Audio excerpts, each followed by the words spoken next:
네, 우리 보통 그 가을에 독서의 계절이라는 얘기를 하는데요. 어디 가을만 독서의 계절이겠습니까? 우리 평소에 책 얼마나 읽으십니까?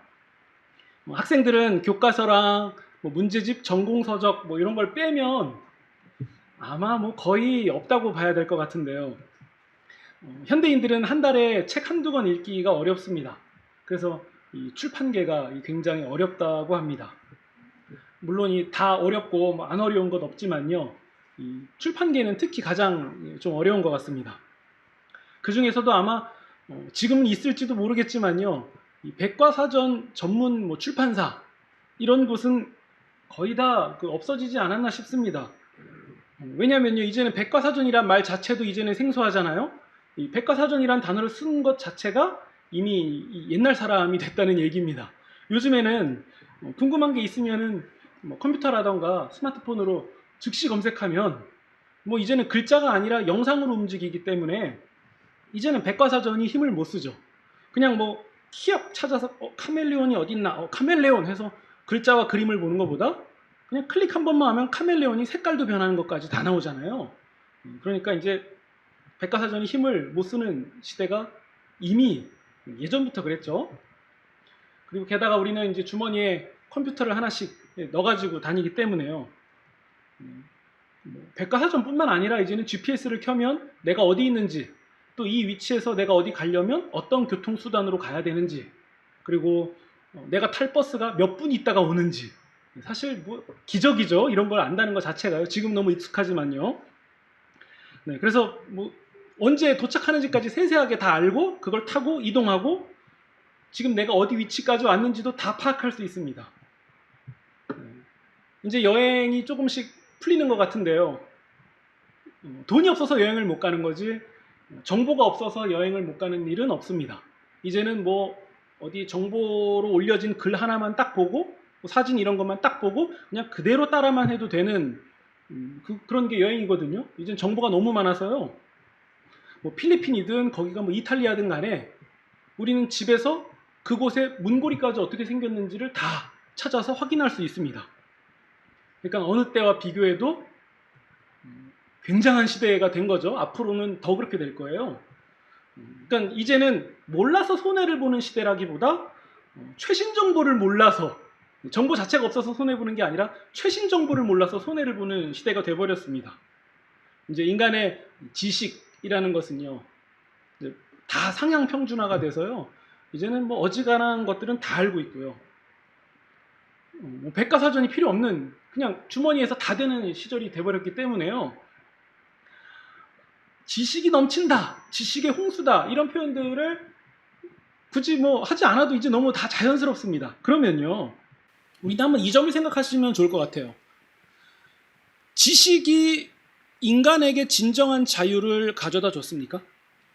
이전과 비교했을 때 우리는 지식이 늘어난 만큼 더 진정한 자유를 누리고 있다라고 말할 수 있습니까? 아니면 몰랐던 시절에 비해서 인간은 더 여유 있고 더 많은 시간이 생겼습니까? 그건 아닌 것 같아요. 늘 그냥 제자리에 있는 것 같습니다. 요즘 젊은 사람들은요, 굉장히 똑똑해요. 연장자들에 비해서 기계를 더 잘 다루기 때문에요. 뭐 어지간한 거는 다 해낼 수 있어요. 특히 요리만 해도 레시피라는 게 이제 존재해서 국을 끓여도 정확히 몇 밀리리터로 끓여야 되는지, 된장은 몇 그램에 소금은 얼만큼 넣어야 되는지, 또 청양고추는 몇 조각을 넣어야지 그런 칼칼한 맛이 나는지, 또 어떤 재료는 물 끓기 전에 넣어야 되는지, 물이 끓은 다음에 넣어야 되는지, 그리고 몇 분 몇 초에 꺼야 되는지 이런 것까지 세세하게 다 알고 있습니다. 근데 희한한 거는요, 그대로 했는데도 대체로 맛이 없어요. 잘 안 되더라고요. 그러니까 한편으로는 야, 이거 지식이 진정한 맛을 가져다 주는 게 아니구나. 네. 요리를 정말 오랫동안 전문적으로 하신 주부에게요, 된장은 얼만큼 넣어야 됩니까? 이렇게 물어보면요, 젊은이들은 거기에 대한 답을 찾을 수가 없어요. 왜냐하면 다 이렇게 얘기하세요. 감이야.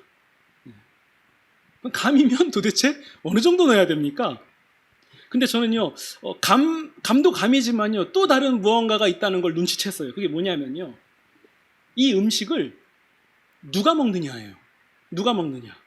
보면요, 자기가 해서 그냥 자기가 먹을 거면 정말 말 그대로 대충 감으로 만드시더라고요. 근데 이 음식을 내가 사랑하는 사람이 먹는다던가 누구를 초대했다거나 아니면 뭐 손주가 먹는다던가 이러면요, 분명히 그 감으로 고기 한 덩이 넣을 거를 고기 3덩이, 4덩이씩 넣고요, 양도 많아지고요, 더 진국이 되고 막 그렇게 변해요. 감이 달라진다는 거예요. 그러면 감보다도 이게 사랑이 아닌가, 그런 생각이 좀 듭니다. 제가 이런 이야기를 쭉 늘어놓은 이유는 오늘 읽은 구절 1절 때문이에요. 우리 1절을 함께 읽어볼까요? 1절 시작. 우상의 제물에 대하여는 우리가 다 지식이 사랑은 덕을 세우나니. 네.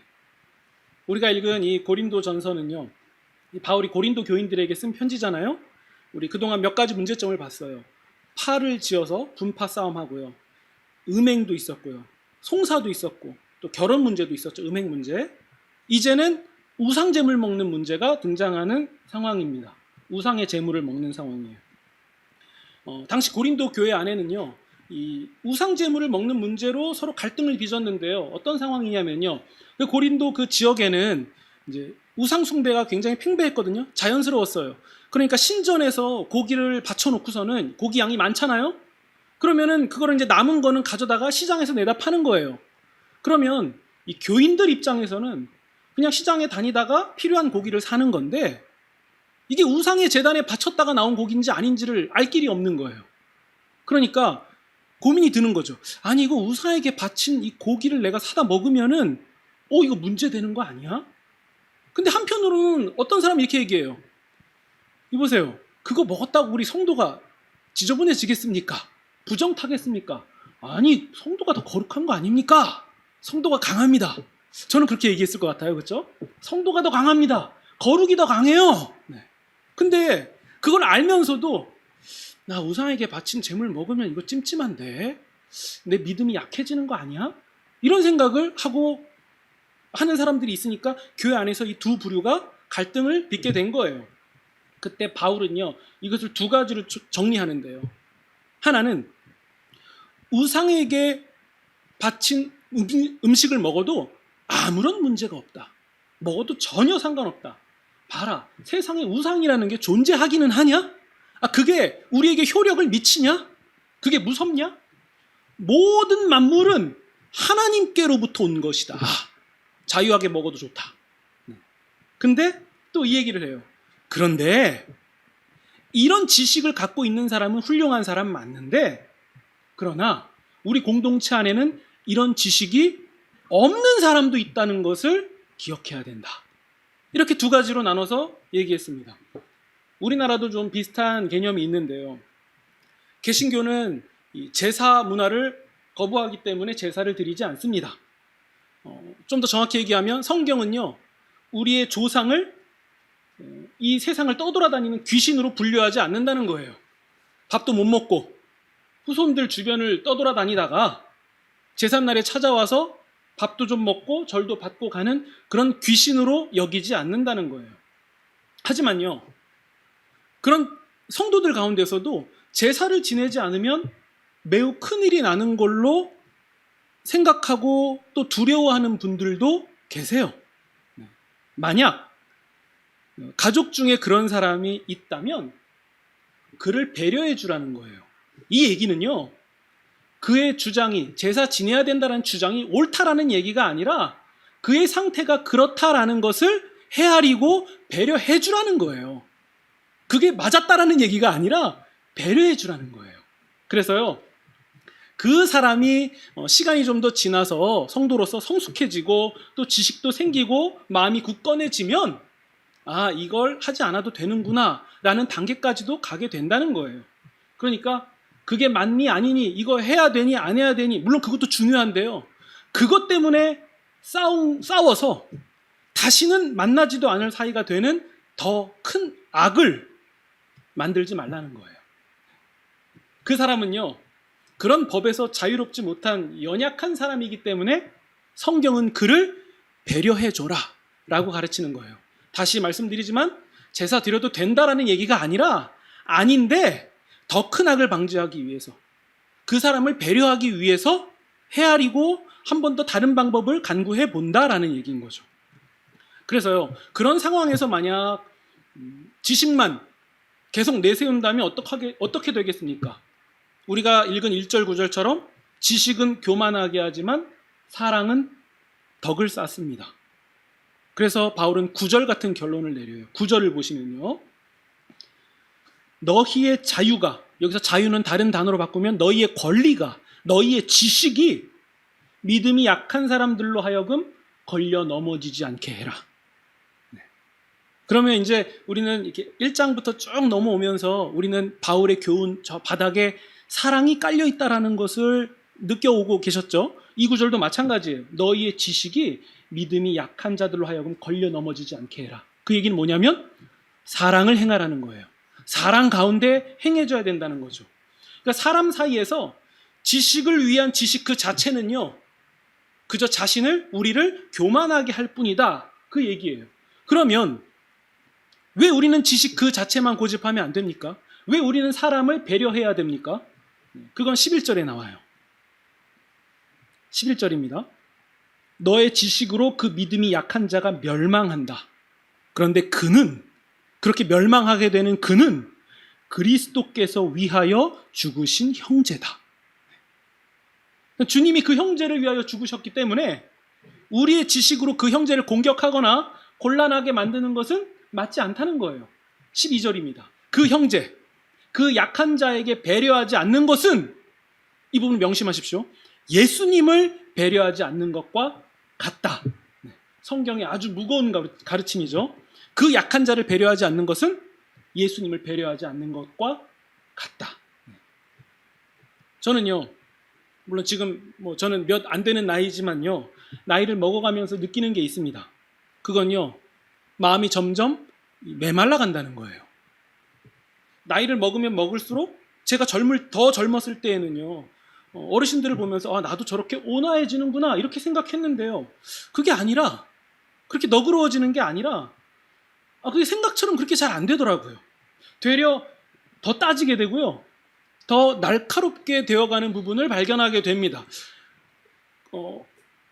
경우에 따라 너그러워질 때는 언제냐면요, 여기서 성내면 내가 혹시라도 손해보거나 불편한 일 생길까봐 안 하는 거지, 그게 아니라면 더 날카롭고 더 따지려 드는 제 모습을 발견하는 거예요.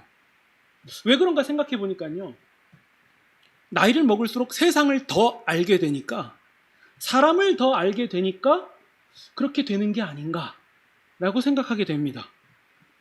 봐주고 용납하면 내가 지는 것 같고 무시당하는 것 같고 그런 게 아닐까? 그런 생각도 들었고요. 더 많은 지식과 정보를 가지고 사람 사이에서 더 약삭빠르게 굴어야만 세상에서 승리자가 되는 게 아닌가, 그렇게 생각했기 때문이에요. 물론 제가 이렇게 드리는 말씀이 다 틀렸다라는 얘기는 아니에요. 어느 정도는 맞는 말인 것 같기도 해요. 사람 사이에서 적당히 치고 빠지는 것도 좀 필요하고요. 사업할 때는 더더욱 그렇습니다. 세상은요, 선하고 정직한 사람들을 생각해주지 않더라고요. 그저 강자에게만 환호할 뿐입니다. 세상은 그런 곳이더라고요. 그런데 성경은 다르게 얘기합니다. 우리 8장 2절을 보시면요, 2절입니다. 자기가 무엇을 안다고 생각하는 사람은 정작 알아야 할 것을 아직 모르는 겁니다. 즉, 성경은요, 그런 지식의 사람은 무지한 사람이다라고 오히려 거꾸로 얘기를 해요. 모르는 사람이다. 3절. 그러나 하나님을 사랑하는 사람은 하나님께서 그를 알아주신다. 이게 성경이 말하는 진리입니다. 이것을 종합적으로, 결론적으로 어떻게 얘기하냐면 11절인데요. 11절을 보시면요, 너 지식으로 그 믿음이 약한 자가 멸망하나니 그는 그리스도께서 위하여 죽으신 형제라. 그러니까 예수께서 죽으신 형제를 생각하라라는 거고요. 예수께서 위하신 그 형제를 생각하라는 얘기고, 하나님은 그렇게 하는 사람을 기억해 주신다, 알아주신다라는 말씀이에요. 사도 바울은 이 말씀을 전하면서요, 이 말씀이 얼마나 중요한지를 한 번 더 언급하는데요. 그게 10장 23절에 나옵니다. 우리 한번 찾아볼게요. 10장 23절입니다.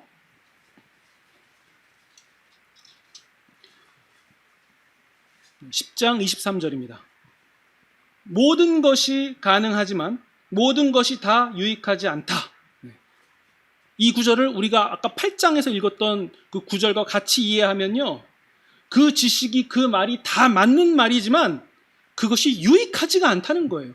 결국 유익을 드러내지 않았다라는 얘기입니다. 덕이 되지 않았다는 거예요. 그럼 어떻게 해야 됩니까? 24절.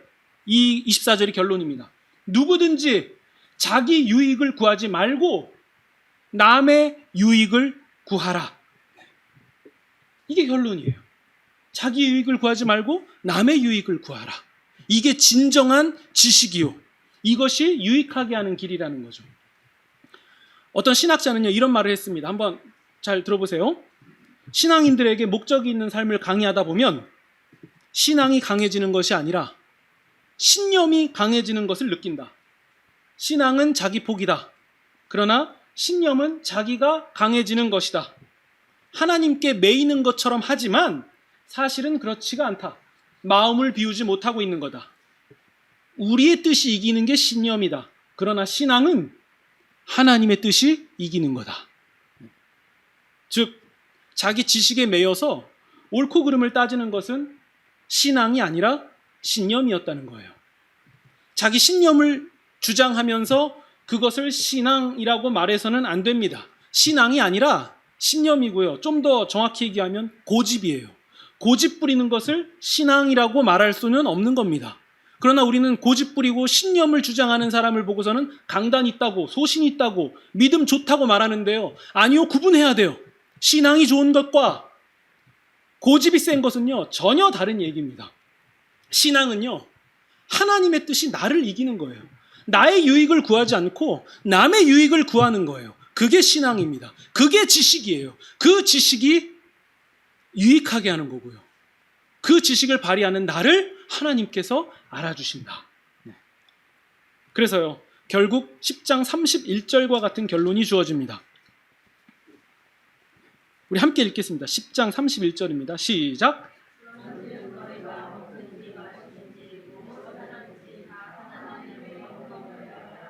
네. 그러면서 이 구절이 어디로 갑니까? 그래서 사랑까지 가는 거예요. 이 일을 하기 위해서, 하나님께 영광이 되기 위해서 우리가 오래 참는 사랑, 온유한 사랑, 시기하지 않고 자랑하지 않고 교만하지 않고 무례히 행하지 않고, 이런 사랑을 그래서 하는 거예요. 결국 유익을 세우고 하나님께 영광이 되기 위해서. 그러니까 결론으로 사랑만이 덕을 세운다. 사랑이 덕이다. 사랑이 덕을 세우는 것이다. 바울은 이렇게 외치고 있는 겁니다. 우리가 이쯤에서 오해가 될 만한 부분은 한번 짚어야 될 것 같습니다. 그러면요, 사랑이 덕을 세운다라는 얘기는 지식은 쓸모가 없다, 지식은 유용하지 않다, 이런 얘기는 결코 아니라는 거예요. 그런 차원이 아닙니다. 그런 얘기가 아니에요. 지식을 버려라 라는 얘기도 더더욱 아닙니다. 우리의 지식, 우리의 지혜, 우리의 판단, 우리의 충고도요, 사랑 가운데, 남의 유익을 위하여 사랑 가운데 사용해야 된다라는 얘기예요. 지식을 버리라는 얘기가 아니죠. 아니, 학생을 생각하는, 학생을 사랑하는 마음만 있지 가르칠 능력은 하나도 없는 선생님은 좀 곤란하지 않습니까? 한편으로 환자를 사랑하는 마음은 있는데 수술할 능력은 하나도 없는 의사는 좀 곤란한 거잖아요. 그건 아니잖아요. 그렇죠? 오늘 나눈 말씀은요, 지식뿐만 아니라 우리의 역할, 우리의 능력, 우리의 노력, 이런 부분에 대해서 느슨해도 된다라는 말씀을 드리는 의도는 결코 아닙니다. 예수님을 믿는 사람은요, 예수님 믿지 않는 사람들보다 더 많이 노력해야 되고, 더 공부도 열심히 해야 되고, 더 기술도 체득해야 됩니다.